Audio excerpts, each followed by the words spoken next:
completely depends on the standard you're delivering, really, and that will come with the differences in the sports. So if you're working in a particular environment, say football, you're obviously going to get a massive difference working in a non-league or step or national league situation versus a Premier League, even towards a training ground. You're going to be looking at all sorts of different stuff from your reinforcements, materials, budgets, machinery, staff.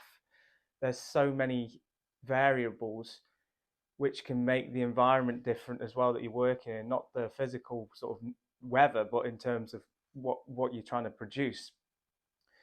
Obviously, then another thing, as I say, is the weather, the topography, where the site is, the climate, those sort of things can make two places down the road completely different soil profiles. You've got one natural pitch, you've got a training ground which is completely, up to spec, top level drainage system, irrigation, everything you can possibly imagine.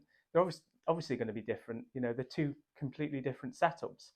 And the same goes through most sports, whether it's cricket, football, rugby, golf, croquet, bowls, tennis. There's so many, and they all have their own standards set up by the governing bodies.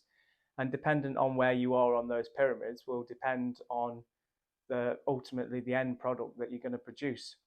Then across sports as well, working in multi-sports does give you that opportunity to sort of pick up on those skills between them. So you get the opportunities at schools, universities and colleges in particular to work on usually cricket, football, rugby, maybe things like lacrosse, all within the same environment. And you usually get a good idea of different types of standards as well, because a lot of universities and colleges now will have other teams perhaps training on the facilities, outside clubs, and then also be competing in competitions against other universities and colleges which have really good facilities as well, as we know.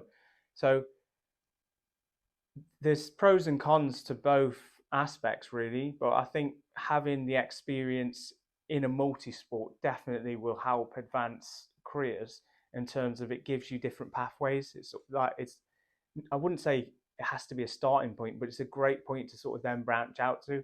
So if you went and worked at a place that has multiple opportunities, you can sort of work yourself into a niche. Like, actually, I prefer working in cricket, and then you open an avenue for yourself. And then if you go to work in an international venue or a county cricket venue, you'll then start to narrow down that skill set. But as I say, you'll always have that in your mind that I've worked in football, rugby, and other sports, and you have an understanding of those surfaces. So they're there to go back to, but also there to lean back on, because there might be times looking after outfields in a cricket where you've perhaps done something on a rugby pitch and then gone, actually, let's try that on the cricket outfield.